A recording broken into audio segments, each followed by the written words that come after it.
두렵다면 진리가 아닙니다.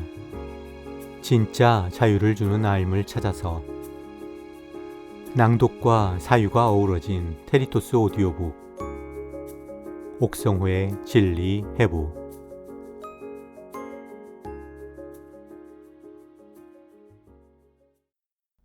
이러므로 남자가 부모를 떠나 그의 아내와 합하여 둘이 한 몸을 이룰지로다. 기독교인 결혼식 주례구절로 거의 빠지는 법이 없는 창세기 2장 24절입니다. 이 구절이 후대에 삽입된 거라고 제가 선악과를 할 때 언급했는데 오늘 조금 더 자세하게 그 이유를 설명하도록 하겠습니다. 학자에 따라서는 훨씬 더 많은 근거를 제시하기도 하는데 저는 딱 4가지만 들려고요. 첫 번째, 문맥의 흐름이 뚝 끊긴다는 것. 이 구절이 중간에 들어가는 바람에 문장의 흐름이 아주 부자연스러워졌어요. 24절을 빼고 한번 읽어보겠습니다. 아주 자연스럽습니다. 아담이 이르되 이는 내 뼈 중에 뼈요 살 중에 살이라. 이것을 남자에게서 취하였은즉 여자라 부르리라 하니라. 아담과 그의 아내 두 사람이 벌거벗었으나 부끄러워하지 아니하니라. 두 번째, 24절의 첫 단어 이러므로 또는 그러므로가 뭘 말하는지 알 길이 없다는 것. 이러므로 남자가 부모를 떠나 그의 아내와 합하여 둘이 한 몸을 이룰지로다. 이러므로 한 몸을 이룰지로다. 그러므로 결혼해라. 이 말이잖아요. 그죠? 그런데 그러므로가 가리키는 결혼 이유를 알 길이 없어요. 앞구절이 뭡니까? 아담이 이르되 이는 내 뼈 중에 뼈요 살 중에 살이라. 이것을 남자에게서 취하였은즉 여자라 부르리라 하니라. 남자에게서 취했기 때문에 여자라고 부르니까 그러므로 결혼해라? 이게 무슨 소리죠? 하나님이 아담이 하는 독백을 듣고 새삼 뭔가를 깨달아서 이렇게 말하는 건가요? 아, 아담아, 네 말이 맞구나. 하와는 남자에게서 취했으니까 여자라고 불러라. 그러므로 결혼해라. 말이 안 되잖아요. 세 번째, 부모가 나온다는 거. 뜬금없지 않나요? 아니, 아담이나 하와가 부모가 뭔지나 알았을까요? 오히려 부모를 떠나라는 말을 하나님을 떠나라는 말로 받아들인 거 아닐까요? 그래서 선악과를 먹었을까? 떠나려고? 네 번째, 상황을 설명하던 나레이션 모드가 갑자기 교훈 모드로 바뀐다는 것. 이런 경우를 영어로 breaking the fourth wall이라고 합니다. 영화나 연극 보면 연기하던 배우가 갑자기 카메라 또는 관객을 향해서 직접 말을 하는 경우가 있잖아요. 그게 바로 breaking the fourth wall입니다. 이 구절이 딱 그래요. 우리는 사실 지금 에덴 동산 속 드라마를 보고 있잖아요. 아담과 하와, 그리고 하나님이 역할에 맞게 움직이고 있어요. 연기하고 있다고 볼 수 있죠. 그런데 여호와 하나님, 연기하다 말고 갑자기 시선을 우리를 향하더니 이렇게 교훈을 던져요. 이러므로 남자가 여자를 떠나 그의 아내와 합하여 둘이 한 몸을 이룰지로다. 이 결혼 구절을 후대에 누가 넣었는지는 몰라도 왜 그랬는가에 관해서는 여러 의견이 있습니다. 유대에서는 전통적으로 남자가 결혼하면 여자 집으로 가서 사는 관습이 있었는데 그 관습이 약해지는 것을 막으려는 시도라는 주장도 있고요. 또 간혹 결혼을 했는데도 도통 부모를 떠나지 않는 커플이 있어서 그걸 방지하기 위해서였다는 설도 있습니다. 결혼을 하고도 부모를 떠나지 않는 커플이라니요? 근친상간, 남매가 결혼한 경우 말입니다. 고대 사회에는 흔히 있는 일이었죠.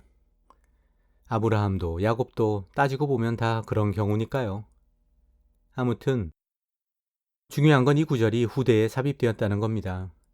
그런데 이게 사실이면 기독교인에겐 진짜 곤란한 문제가 하나 생깁니다. 다른 사람도 아니고 예수가 이 구절을 하나님의 말씀으로 인용하거든요. 마태복음 19장에서 바리새인에게 예수가 이렇게 대답합니다. 예수께서 이르시되 사람을 지으신 이가 본래 그들을 남자와 여자로 지으시고 말씀하시기를 그러므로 사람이 그 부모를 떠나 아내에게 합하여 그 둘이 한 몸이 될지니라 하신 것을 읽지 못하였느냐? 글쎄요, 이걸 어떻게 받아들여야 할까요? 예수는 후대에 누가 삽입했다는 것을 몰랐던 걸까요? 아니면 절대 그럴 리가 없다고 생각했던 걸까요? 이 주제에 관심이 있는 분은 갑각류 크리스찬 화이트 편에서도 9장 눈먼 자의 미스터리를 참고하세요.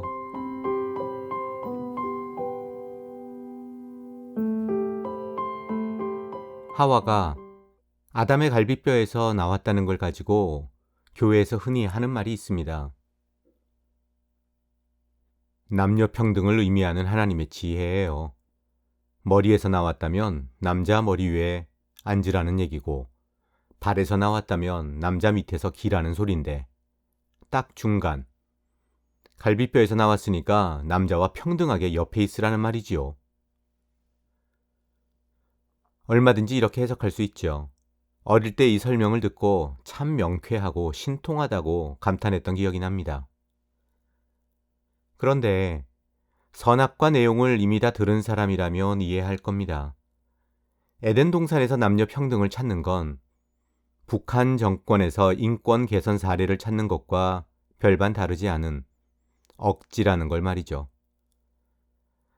하나님은 애초에 여자를 만들 계획 자체도 없었으니까요. 그런데 무슨 남녀 평등이요. 그럼 하와가 아담의 몸에서 나온 건 무슨 의미일까요? 여러 해석 중에서 가장 공감이 갔던 거 하나를 소개하겠습니다. 데이비드 포먼이라는 랍비의 생각입니다. 아담은 원래 자웅동체였다. 하나님은 잠든 아담으로부터 여성성을 꺼냈다. 그리고 하와라는 별도의 개체 안에 그 여성성을 심었다. 아담, 자고 일어나니까 갑자기 옆구리가 허전하고 뭔가 가슴에 구멍이 뻥 뚫린 것 같습니다. 분명히 뭔가 몸에서 빠져나가고 없다는 것을 느꼈던 거죠. 그게 뭔지 몰라도 어떻게든 찾아서 채우려고 분명히 발버둥 쳤을 겁니다. 그런데 하와를 봤어요. 자기를 향해 한 걸음 한 걸음 다가오는 그녀를 보는 순간 뚫리고 비었던 모든 공간이 완벽하게 채워지는 것을 느낍니다. 아담, 뭐라고 외칩니까? 아담이 이르되 이는 내 뼈 중에 뼈요 살 중에 살이라. 아담의 감탄이 이해되지 않습니까? 오 하와여, 당신이 있어야 나는 비로소 온전한 존재가 됩니다. 이런 고백이잖아요. 왜 남자가 여자를 보면 자연스럽게 끌리는지 아세요? 잃어버린 자신을 여자 속에서 보기 때문이에요. 그리고 한순간이라도 빨리 잃어버린 자신과 다시 합치고 싶은 거예요. 아, 알고 보면 남자처럼 애잔한 존재도 없습니다. 남자에게 진정한 자신으로 돌아가는 길, 잃어버린 일부를 회복하는 방법은 여자와 하나 되는 그거밖에 없거든요. 그렇다 보니 선악과에서도 언급했지만 하와를 아담의 잃어버린 일부로 해석하는 유대 사회에서는 결혼하지 않은 남자처럼 덜 떨어진 사람도 없다는 거죠. 여전히 불완전한 상태에서 살아가는 불안한 존재일 뿐이에요. 결혼하지 않으면. 랍비 포머는 한 단계 더 나가서 이렇게 말합니다. 남자와 아내, 그리고 남자와 부모, 이 두 관계 사이의 공통점이 무엇일까? 대답은 이것이다. 그들이 다 한때는 하나, 한 몸이었다는 것. 생물학적으로 남자는 어머니와 아버지의 몸에서 나왔다. 마찬가지이다. 남자와 여자도 한때는 한 몸이었고 여자가 남자에게서 나왔다. 비록 아주 짧았지만 남자라면 누구나 다 완전한 존재였던 그때를 갈구한다는 거지요. 갈비뼈가 하나 더 있었던 여성 성까지 함께 가지고 있었던 그때를 말입니다.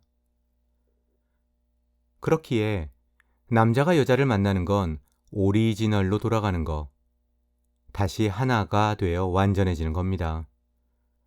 남자에게 결혼은 잃어버린 나를 다시 찾는 궁극적인 회복인 셈이죠. 진리의 부 6편에서 외로움을 이야기하면서 제가 어거스틴이 했던 말을 언급했죠. 인간에게는 하나님만이 채울 수 있는 구멍이 있다. 전혀 사실이 아니죠. 이렇게 바꿔야 합니다. 남자에게는 구멍이 있다. 그건 오로지 사랑하는 여자를 통해서만 채워진다. 어거스틴, 수도사였으니까 당연히 독신이었겠죠. 결혼론에서는 경건을 위해서는 결혼하지 않음, 이런 글까지 쓴 아주 반성경적인 인물입니다. 아니, 결혼도 안 한 남자가 무슨 결혼에 관해서 쓴다는 건지 황당하지 않습니까? 이제 여자 이야기를 좀 하지요. 그럼 여자는 어떻습니까? 여자도 잃어버린 반쪽을 찾아서 헤매나요? 전혀 아니에요. 여자에게는 남성과 여성이 한 몸이었던 시절이 없습니다. 하와는 처음부터 여성성, 그거 하나로 시작했어요.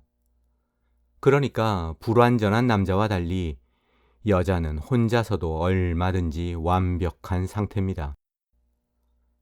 인꼬 부부의 경우 부인이 죽으면 보통 남편은 금방 따라 죽잖아요. 하지만 아무리 인꼬 부부였다고 해도 과부는 꽤 오래 삽니다. 여자가 남자보다 외로움에 훨씬 더 강한 건 말할 필요도 없죠. 남자한테 여자가 먼저 달려드는 경우도 별로 없잖아요.